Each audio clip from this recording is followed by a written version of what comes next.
Good afternoon students. पिछले lecture में अपना सेकंड क्वेश्चन ख़त्म हो गया था। अभी हम लोग थर्ड क्वेश्चन स्टार्ट करते हैं, फंक्शंस ऑफ मैनेजमेंट। ओके, अभी in 1916 Henry Fayol provided a functional approach to management in his book industrial and great general management. तो अभी हेनरी फ्योल ने सबसे पहले फंक्शनल अप्रोच के बारे में लिखा था अपने इंडस्ट्रियल एंड जनरल मैनेजमेंट ये बुक में। Fayol list of managerial functions include planning, organising, commanding, coordinating and controlling.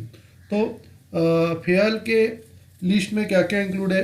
Planning, organising, commanding, coordinating और controlling. In 1930 Luther Gulick coined the functions of the management in one word, post cob।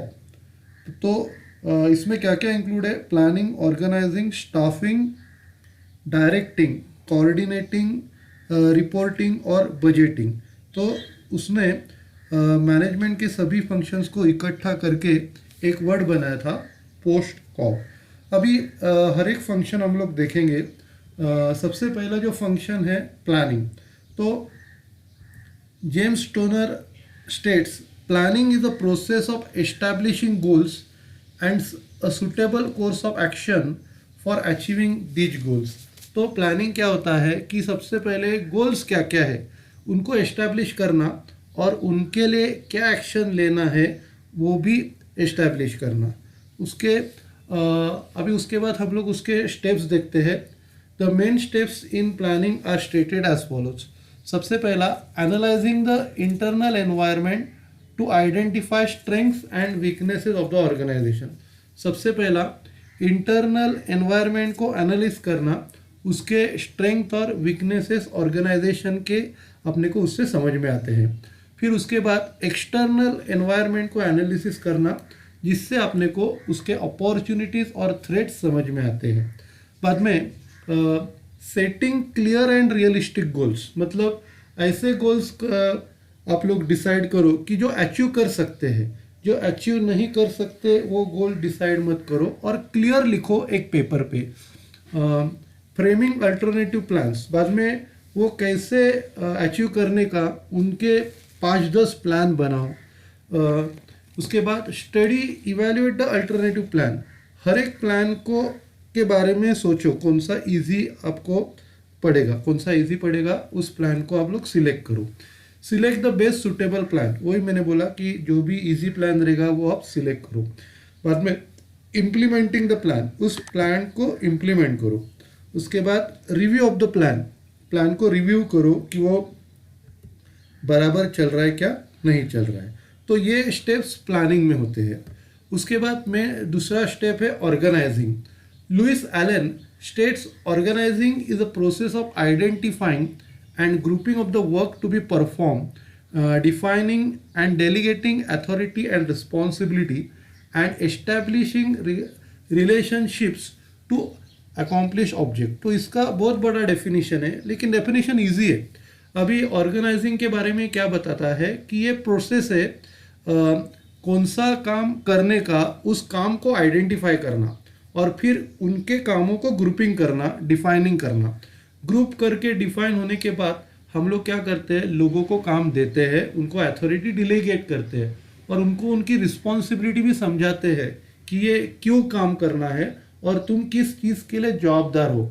तो ये उनको समझाना है और फिर उसके अपना जो सेट टारगेट है उसका रिलेशनशिप अपने को उससे ऑब्जेक्टिव से सेट करना है कि बराबर वो ऑब्जेक्टिव अचीव कर रहा है या नहीं कर रहा है, किधर वो पर्टिकुलर एम्प्लॉय कम पड़ रहा है, तो ये अपने को देखने का है। उसके बाद the main steps in organising are as follows. अभी उसके मेन स्टेप्स क्या है? Determining the goals of the organisation. तो ऑर्गेनाइजेशन के क्या क्या गोल्स है ये पहले डिटरमाइन करो। बाद में identify the activities to be perform to achieve goals. बाद में कौन से एक्टिविटीज़ आपको लगेगी गोल अचीव करने के लिए। ओके, आप क्या करो, इधर तक पढ़ के लो।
ओके, तो हम लोग आगे बढ़ते हैं।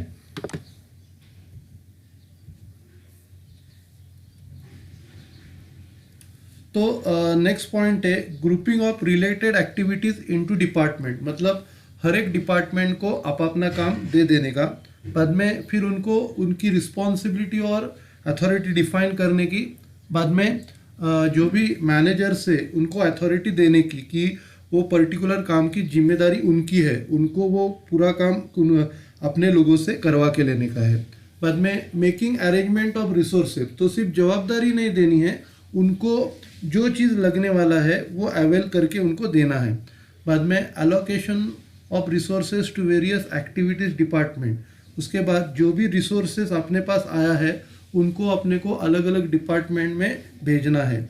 फिर एस्टैब्लिशिंग सुपीरियर सबॉर्डिनेट रिलेशनशिप, मतलब हर एक आदमी को समझ में आना चाहिए कौन उसका सुपीरियर है, कौन उसका सबॉर्डिनेट है, तो उसमें रिलेशनशिप एस्टैब्लिश करना। तो ये स्टेप्स थे आपके ऑर्गेनाइजिंग के। उसके बाद नेक्स्ट जो आता है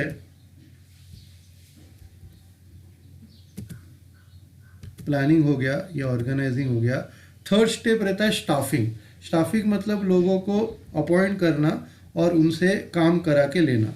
तो it is an important element of organising, तो ये ऑर्गेनाइजिंग का बहुत इंपॉर्टेंट एलिमेंट है। Since staffing is very vital, it needs to be given proper focus. तो स्टाफिंग एक बहुत इम्पॉर्टेंट एस्पेक्ट है, तो उसके लिए उसको फोकस देना चाहिए। और more aspect of staffing is to select the right person for the right job. तो इम्पॉर्टेंट पॉइंट क्या है, आपको राइट पर्सन सिलेक्ट करना है राइट जॉब के लिए।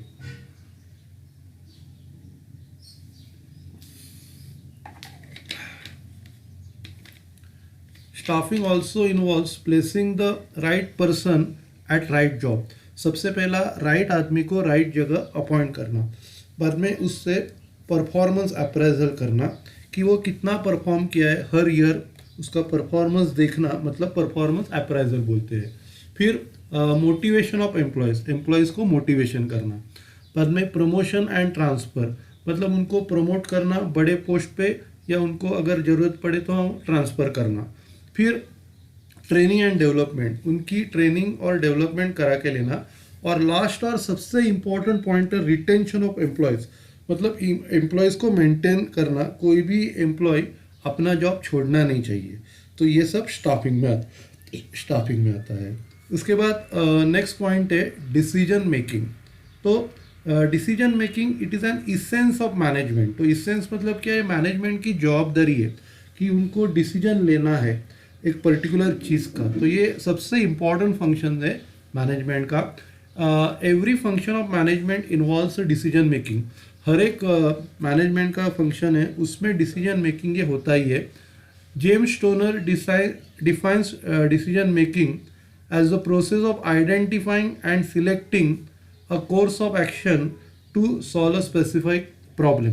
तो ये क्या डिफाइन करता है कि ये प्रोसेस है कि एक पर्टिकुलर एक्शन सिलेक्ट करना पर्टिकुलर प्रॉब्लम सॉल्व करने के लिए। तो डिसीजन मेकिंग ये प्रोसेस है, एक पर्टिकुलर प्लान सिलेक्ट करना प्रॉब्लम सॉल्व करने के लिए। The management must take right decision at the right time. तो मैनेजमेंट को सही डिसीजन सही टाइम पे लेना चाहिए।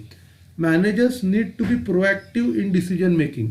अभी प्रोएक्टिव मतलब क्या है कि एक स्टेप आगे होनी चाहिए, कि समझो एक पर्टिकुलर प्रॉब्लम सॉल्व करना है तो उस पर उनको उसी स्टेप पे रहना नहीं है कॉन्स्टेंटली, उनको थोड़ा आगे सोचने का है, एक स्टेप आगे सोचने का है। तो इसके लिए क्या लिखा है, one can not always take proactive decision. हर एक आदमी ऐसे प्रोएक्टिव डिसीजन ले नहीं सकता। And therefore at times managers must be reactive to the competitor decision. तो अगर ऐसा है तो हम लोगों को हमेशा कॉम्पिटिटर जो भी डिसीजन ले रहे हैं उनके ऊपर आपको नज़र रखनी है और उनके ऊपर रिएक्टिव होना चाहिए। मतलब उनका एक डिसीजन रहेगा, अपना एक स्टेप अहेड अपना डिसीजन होना चाहिए। ठीक है, तो उसके जो स्टेप्स है, the main steps in decision making are defining the problem और सिचुएशन। सबसे पहला प्रॉब्लम क्या है ये डिफाइन करना है। बाद में आइडेंटिफाइड अल्टरनेटिव सॉल्यूशंस, मतलब क्या क्या सॉल्यूशन उसके लिए अवेलेबल है ये आइडेंटिफाई करना।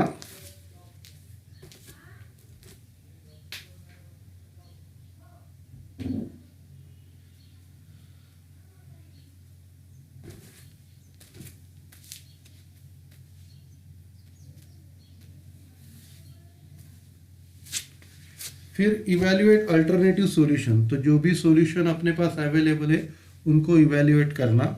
फिर उसमें से जो बेस्ट सॉल्यूशन रहेगा उसको सिलेक्ट करने का। और फिर इम्प्लीमेंटिंग द अल्टरनेटिव सॉल्यूशन, जो भी सॉल्यूशन सिलेक्ट किया है उसको इम्प्लीमेंट करना, मतलब प्लानिंग के जैसा ही है। और फिर रिव्यू ऑफ द परफॉर्मेंस, उसका क्या परफॉर्मेंस हो रहा है उसका रिव्यू करना। ठीक है, आप क्या करो, इधर तक पढ़ के लो।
ठीक है, आगे का पढ़ते हैं।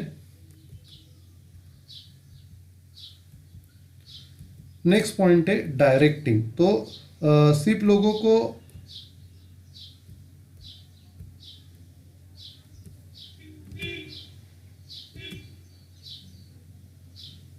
डिसीजन नहीं, सिर्फ डिसीजन ही नहीं लेना है, अपने को लोगों को डायरेक्शन भी बताना है कि कौन से डायरेक्शन से उनको काम करना है।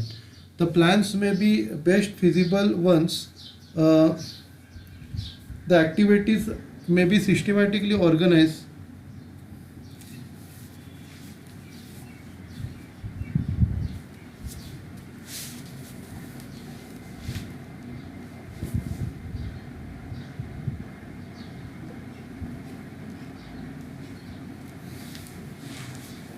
अपने पास जो प्लान है वो सबसे बेस्ट हो सकते हैं, एक्टिविटीज़ भी अच्छी तरह ऑर्गेनाइज हो सकते हैं, स्टाफ भी अच्छा एफिशिएंट हो सकता है, लेकिन ऑर्गेनाइजेशन जब तक सक्सेस नहीं मिला सकती जब तक उनको डायरेक्शन प्रॉपर नहीं रहेगा। जब तक प्रॉपर डायरेक्शन नहीं रहेगा ऑर्गेनाइजेशन को सक्सेस नहीं मिलेगा। Directing involves not only instructing people what to do but also ensure that they know what is expected of them. तो डायरेक्टिंग में सिर्फ इंस्ट्रक्शन देना शामिल नहीं होता, लेकिन उनसे कंफर्म करवाना कि उनको समझ में आ गया है कि अपने को क्या चाहिए। The management needs to lead, communicate and motivate the subordinates. तो इसके लिए मैनेजर को क्या करना है, सबॉर्डिनेट्स को लीड करना है, बताना है क्या करना है, कम्युनिकेट करना है कैसे पाना है, और मोटिवेट करना है। आप ये करोगे तो वो मिलेगा, ये करोगे तो ये होगा, आपको उनको मोटिवेट भी करना है। Most of all directing involves development of high moral of the subordinates. तो सबसे पहला डायरेक्शन में क्या है कि सबॉर्डिनेट्स के मॉरल को इंक्रीज करना। तो डायरेक्टिंग में 3 मेजर सब फंक्शंस है। सबसे पहला लीडिंग। तो leading is an act of influencing subordinates to work willingly towards the attainment of desired objectives। तो सबसे पहला जो लीडिंग है उसमें हम लोग क्या करते हैं, सबॉर्डिनेट्स को इन्फ्लुएंस करते हैं ताकि वो अपने ऑब्जेक्टिव्स को पा सकें। नेक्स्ट पॉइंट है communicating. It involves transfer of messages from one person to another person. तो इसमें क्या होता है, मैसेज को हम लोग ट्रांसफ़र करते हैं एक आदमी से दूसरे आदमी की ओर। फिर उसमें managers need to be communicate efficiently either verbal or non-verbal depending upon the situation. तो मैनेजमेंट को इफेक्टिवली कम्युनिकेट करना चाहिए। तो उसमें वर्बल हो सकता है, नॉन वर्बल हो सकता है। वर्बल मतलब क्या रहता है कि ऑफिशियल आप लोग को कुछ कम्युनिकेट करने को बोल रहे हैं, नॉन वर्बल मतलब अनऑफिशियल बोल रहे हैं। तो जो भी है कम्युनिकेट इफिशियंटली इफेक्टिवली करना है, सिचुएशन के ऊपर डिपेंड करता है। बाद में motivating. The manager should motivate its subordinates by providing incentives so that they work with commitment and dedication to achieve goals of the organization. तो मैनेजर्स को स्टाफ को इंसेंटिव्स देने हैं ताकि वो कमिटमेंट और डेडिकेशन के साथ काम करे और ऑर्गेनाइजेशन अपने गोल्स को अचीव करे। फिर नेक्स्ट पॉइंट है controlling. In the words of James toner, controlling is the process of ensuring that actual activities conform to plan activities. तो controlling क्या है? एक प्रोसेस है कि जो भी प्लान एक्टिविटीज़ है उसके अनुसार ही एक्चुअल एक्टिविटीज़ हो रहा है। तो एक्चुअल एक्टिविटीज़ प्लान एक्टिविटीज़ के साथ हो रहा है उसका चेकिंग करना मतलब controlling. In controlling the managers controls monitors actual performance and take corrective measures if required. तो इधर मैनेजर क्या कर रहा है? एक्चुअल परफॉर्मेंस को देखता है और ज़रूरत पड़े तो करेक्टिव मेजर्स लेता है। Controlling involves the following steps. तो कंट्रोलिंग में क्या क्या स्टेप्स क्या क्या स्टेप्स इंक्लूडेड है? सबसे पहला सेटिंग ऑफ टारगेट्स, स्टैंडर्ड और टारगेट। सबसे पहला स्टैंडर्ड और टारगेट सेट करो। फिर इम्प्लीमेंटेशन ऑफ टास्क, बाद में जो भी काम करना है उसको इम्प्लीमेंट करो। मेजरिंग एक्चुअल परफॉर्मेंस, उसके बाद परफॉर्मेंस को मेजर करो। Comparing actual performance with plans और टारगेट, बाद में एक्चुअल परफॉर्मेंस को टारगेट के साथ कंपेयर करो। Causes of deviations are identified. तो परफॉर्मेंस में अगर कुछ कम ज़्यादा है तो उसके कॉजेस को आइडेंटिफाई करो। फिर करेक्टिव मेजर्स लो, वो डेविएशंस निकालने के लिए corrective measures low. Select the best corrective measures, ये तो हमेशा सेम ही रहता है। सबसे पहला मेजर्स बनाओ, फिर सिलेक्ट करो, सिलेक्ट करने का इम्प्लीमेंट करो। तो ये तो हर एक में एक ही रहता है। और फिर रिव्यू ऑफ परफॉर्मेंस, और उस परफॉर्मेंस को रिव्यू करो। ठीक है, आप क्या करो, इधर तक पढ़ लो। फिर हम लोग क्या करते हैं,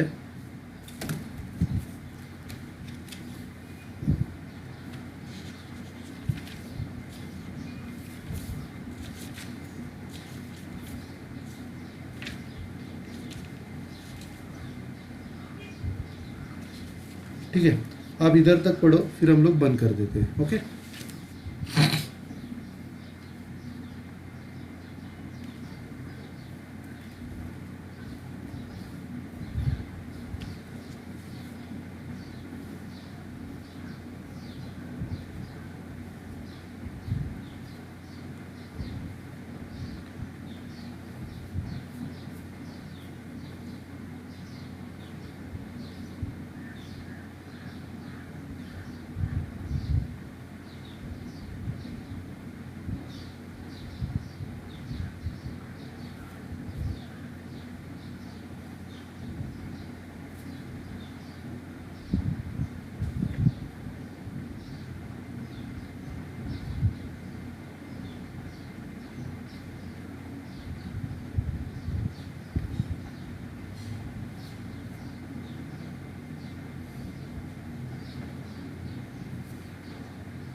हम्म,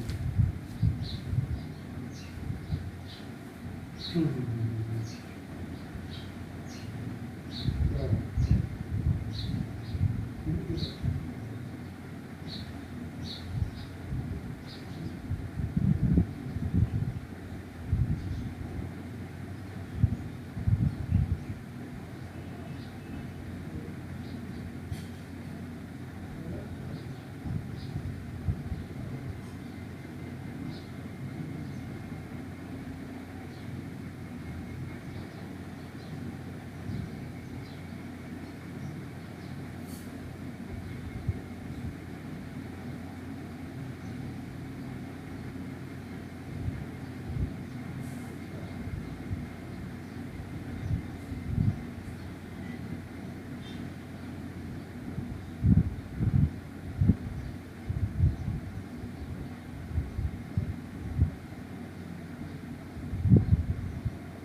ठीक है, तो हम लोग ख़त्म करते हैं।